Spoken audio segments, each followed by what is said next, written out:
Cinema Classics is brought to you by the Gateway Film Center, 1550 North High Street, Columbus, Ohio. Further details and showtimes online at gatewayfilmcenter.org. The award-winning Cinema Classics is produced by John DeSando and Johnny DiLoretto. Listen to the shows and read reviews online at WCBE.org. I'm John DeSando. And I'm Johnny DiLoretto, and this is Cinema Classics. It is. And you know something, we're doing two very famous actors. We've done Ben Affleck, and we're now going to do Tom Hanks. It's kind of our 2-week run. Yeah, and let's just be clear, Ben Affleck is not to be compared to Tom Hanks. Okay. As complimentary as we were to Ben Affleck. And he appreciated it. Tom Hanks is now officially, in my book, I'm making it official. Okay. He is now one of the great movie stars of all time. And anyway, can he stand near Jimmy Stewart? You know, I'm starting to get that. All right. I used to resist that comparison. Yeah. I do believe their styles are different, but you know, now I'm beginning to see the similarities. And basically, their sort of portrayal of moral warmth. You know, I just had this thought the other day that, man, life would be a whole lot better if more people were like Tom Hanks is in the movies. Okay. And then, you know, when you say that, you got to think, yeah, well, what the same hold true of Jimmy Stewart. So yeah, exactly. The comparison does hold. And recently we had him in Captain Phillips in 2013. Yeah. Sully in 2016, and in between he even did Walt Disney. Right. So I mean, he's done some substantial biographies. I'm waiting for one last, you know, real life tragic story that he can play somebody. So there's a trilogy there. Right. Captain Phillips and then most recently in Sully. There's just something about him now at this point.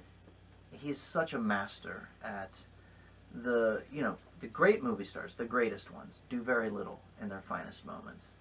And Tom Hanks is at that point where he's just commanding the screen and orchestrating everything around him by just hanging in there and doing small things.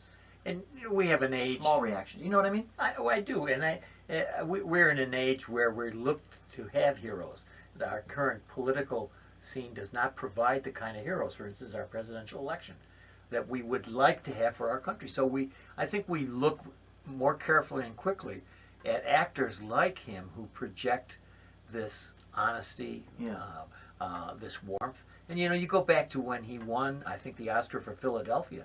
That's a completely different role for him at that time. You know? Yeah. And again, one that seemed a little ill-fitting at the moment. You know. Okay. Yeah. It wasn't his usual, because he'd been Sleepless in Seattle. And he would be in Forrest Gump.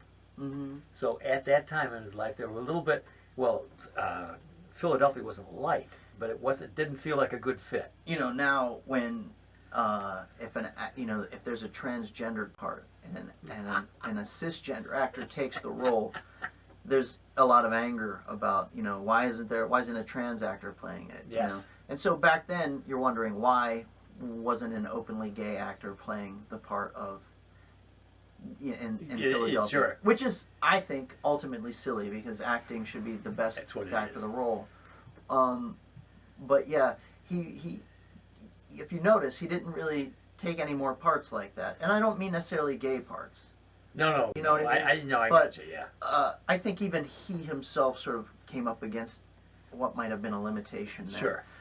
However, he went on to really hone his craft. Think of his performance in something like two vastly different performances. One in Forrest Gump, which I stand by that movie. I think his performance is splendid and delightful in that movie, and his performance in Castaway. Yeah, good ones. Then could I throw in Road to Perdition? Sure. In that a little bit as a heavyweight role for him. And as we were looking at Ben Affleck, and we talked a bit about Matt Damon, I think all three of them seem to be working into franchises that are on the lighter end or the more action-oriented end. Yeah. You want to talk about Tom Hanks' franchise? The Da Vinci Code yes, franchise? I'm telling you. He is. Now, you're not happy with this. They're stupid. I like they're stupid. I think it's fine to listen.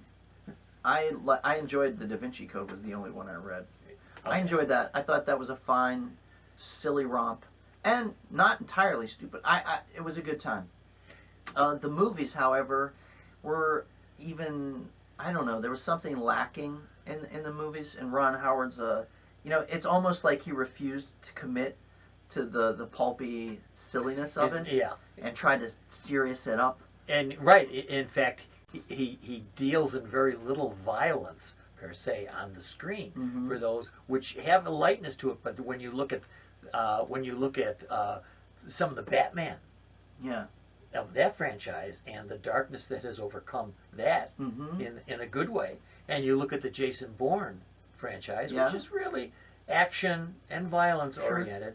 Yeah, by comparison, Da Vinci Codes is popcorn stuff. Yeah, I mean, I would just like to see Ron Howard sort of embrace the pulpy nature of that, and let Tom Hanks roll around in that a little bit. Let's see our guy get dirty. Now, I haven't seen anything in the directorial end from Tom Hanks. From Tom Hanks, have you heard of anything? Or are you serious? Yeah, well, I am, only because we felt Ben Affleck had really spread out. Well, he's tried his hand, I believe, a couple times at directing. One of which was That Thing You Do back in the You are 90s. such a freak. Who knows that? Everybody knows that. That Thing You Do. It has a small, loyal following, that film. You don't remember that? That Thing You Do is about, he plays a record producer that discovers these small town guys.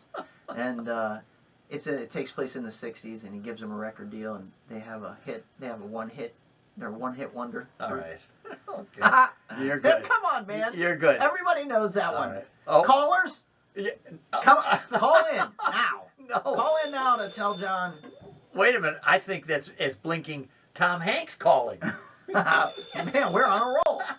First Ben Affleck calls. Now Tom Hanks is trying to butt in here. Hello, Tom? No, we're not trying to compare you with Ben Affleck. Did you hear Johnny when he opened up the show? There is no comparison. Thank you. Goodbye. Oh, man, you're too silly.